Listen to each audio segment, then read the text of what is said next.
Hi, beautiful souls. Welcome, welcome, welcome, welcome to my channel. My name is Ashoo, and my channel is all about raising your vibrations, spiritual growth, managing your Kundalini awakening process, and laughter yoga wellness for health and happiness. I welcome you and I send my gratitude to my current subscribers.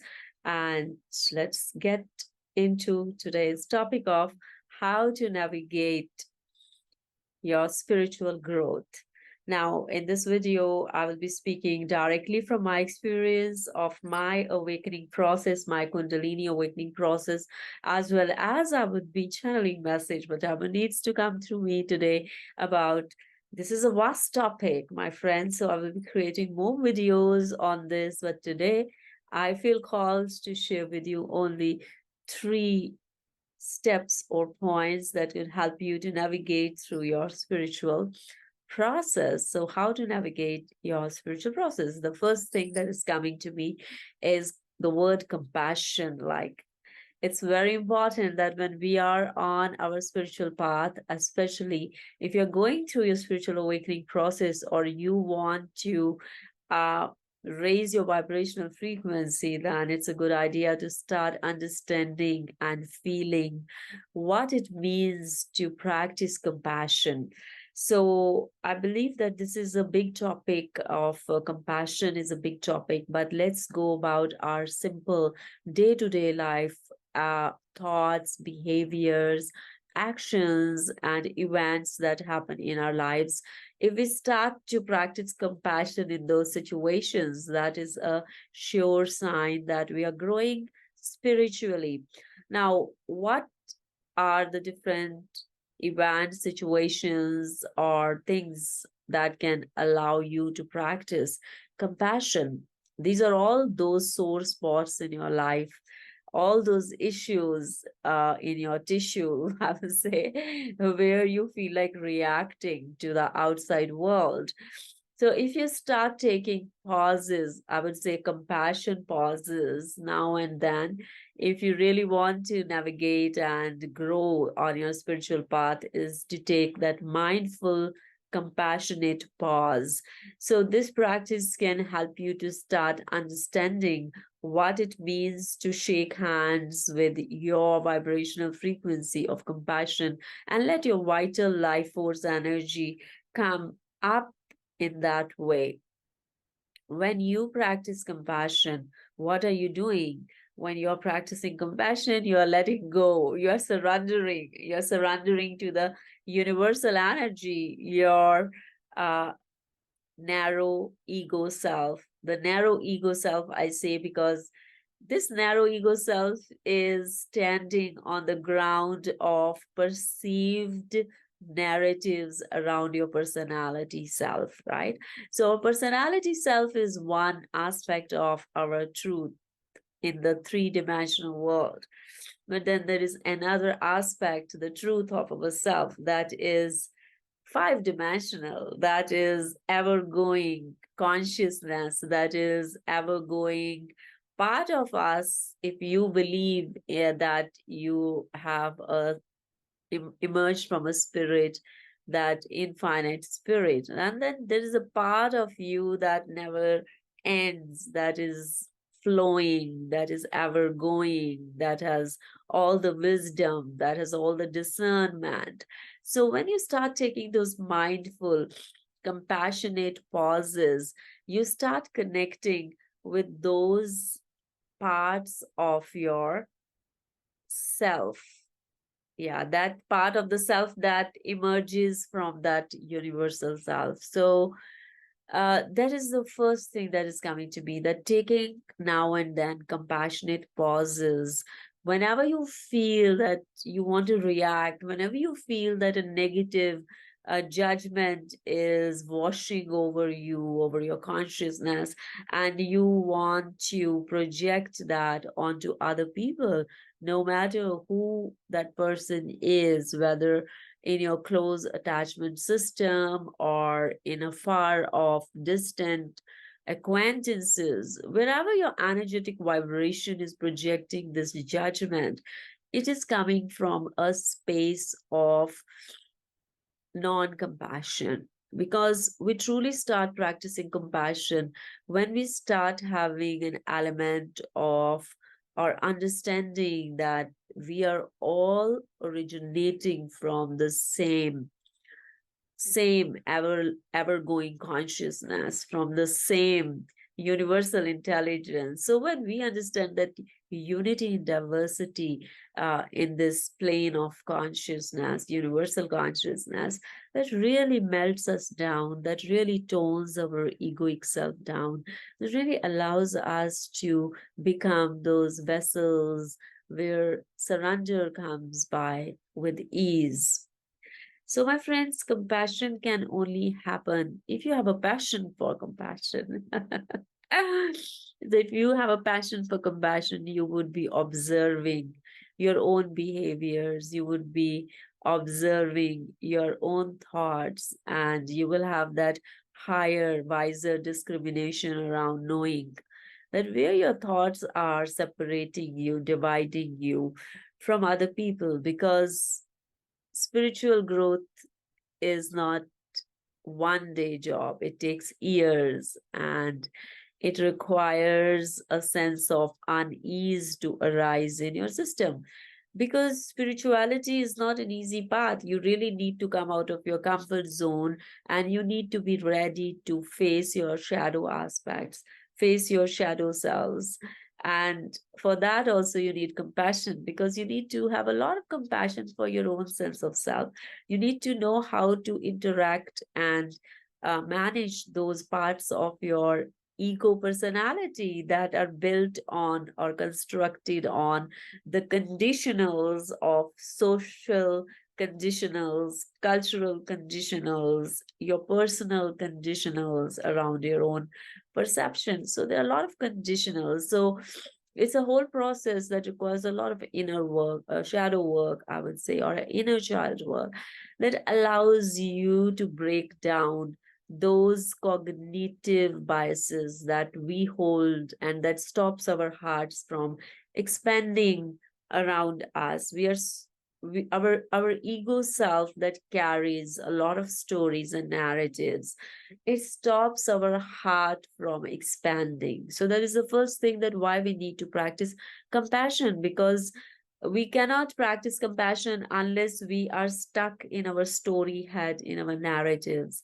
To practice true compassion, authentic compassion, we really need to surrender all the toxic vibrational frequencies that come in the form of judgments, that come in the form of fear of certain people, and that is happening, um, and you are not aware because it is happening at the subconscious level. So the one way to identify these subconscious fears is examining often during the day, who are the people, who are the situations that are making you repulse, that are making you withdraw from these people, because they are your teachers. They are giving you signals to look within and see what is it that is stopping you to come into this space, free space of compassion. Because when you start coming in this space of compassion, this is a big sign that your heart space has expanded. And it is through your heart space, that is your central channel, that you start connecting with the universal spirit.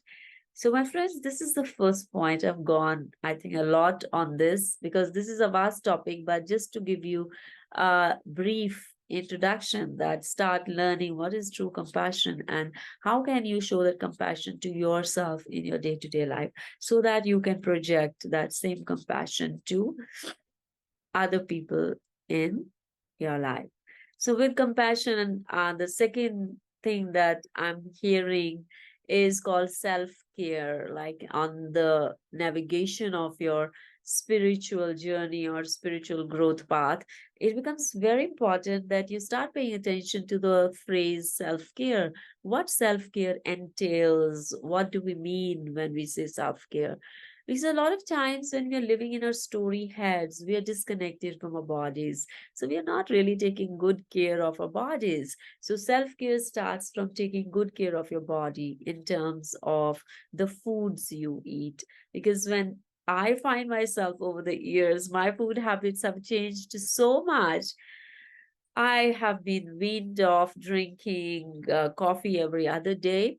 So it's now once in a while. I've been weaned off eating a lot of carb stuffs that I was eating earlier on for years and years. So it's like when you start paying attention to your energetic system, you will realize that food is a medicine. Food has healing properties. So if you eat your food like a medicine, if you eat your food as a medicine for your vital life force energies, battery charging, then you can feel the difference in your energy system.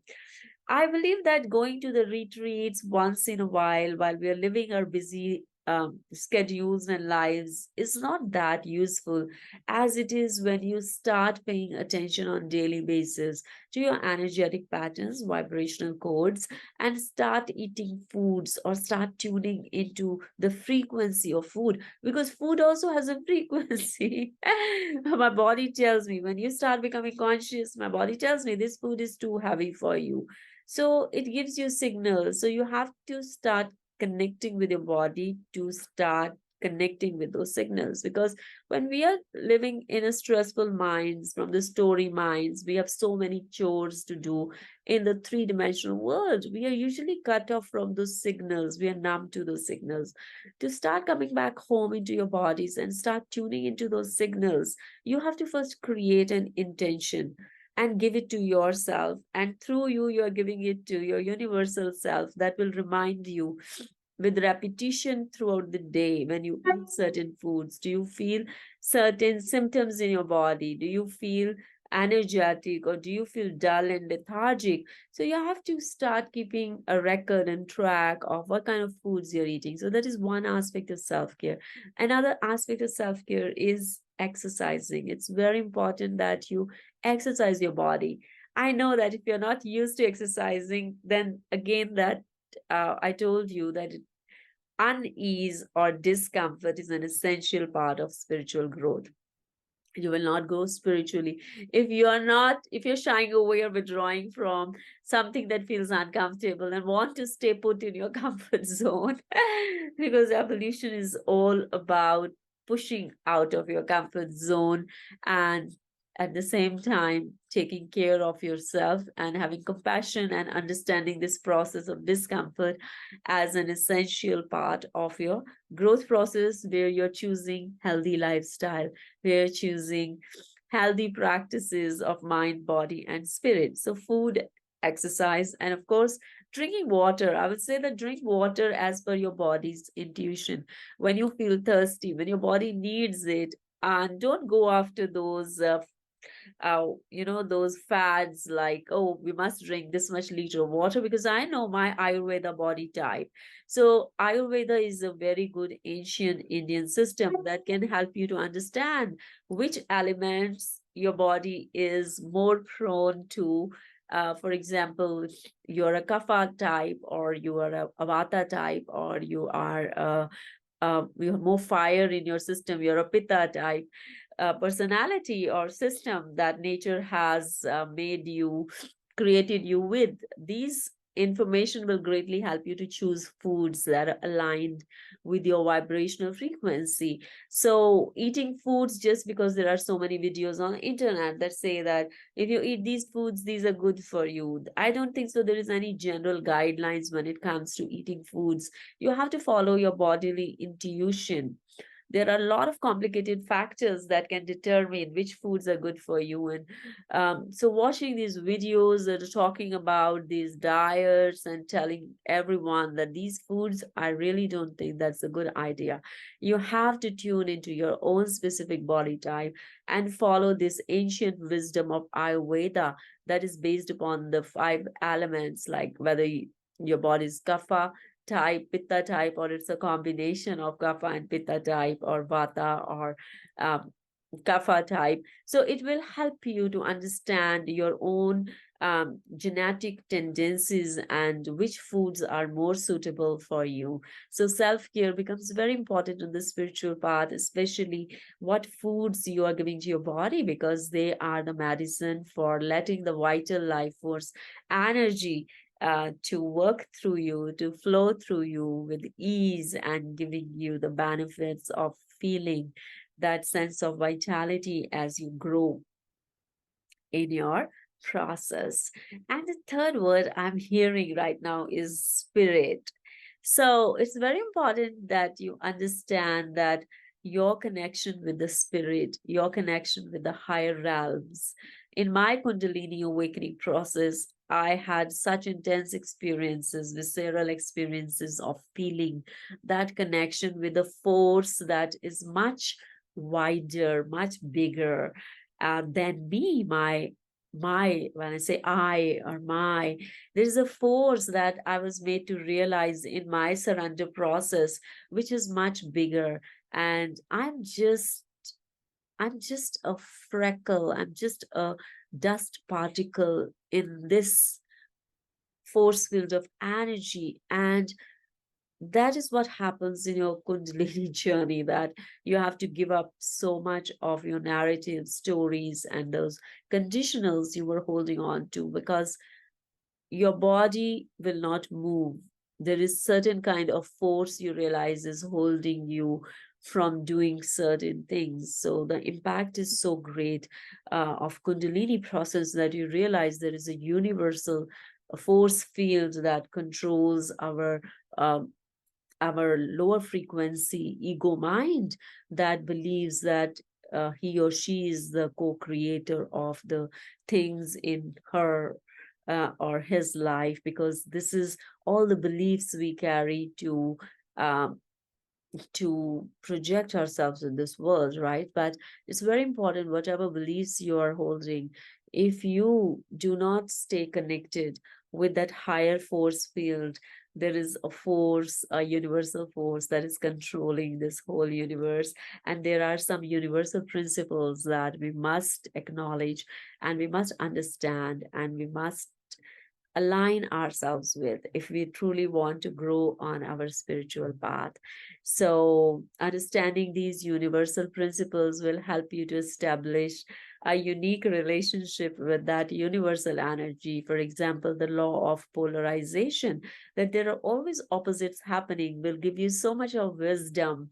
And these law of the oneness, like how everything is one, everything operates on certain principles that interconnect us all. It will help to expand your heart, it will help to expand your consciousness, it will help you to practice compassion more with your near and dear ones, as well as with the people around you who are your acquaintances, friends, or family. So, my friends, these are the three things that I was able to channel for you today. If you want to navigate on your spiritual growth journey, then you must take care of yourself, self care. And a part of self care is self compassion. And when you do self compassion, you get to give compassion to others as well, because now you experience that frequency from inside out, and you have worked through the discomfort that arises of looking at your shadow aspects. Only then you can feel this frequency, exhibit this frequency, and share this frequency with others around you. So, my friends, take good care of yourself and establish the connection with the higher spiritual realms by understanding different spiritual laws, the universal laws. I will be creating more videos in the coming times on spiritual growth and universal connection, and how you can tune in and tune in, just like the musical instrument. You tune in, tune in. You can tune in your vital life force energy centers to establish that connection and raise your vibrational frequency. So stay tuned to my videos, my friend. It was pleasure talking to you. If you like this video, don't forget to please give me a thumbs up, and I will see you in my next video. Till then, you stay blessed. Love you all. Bye.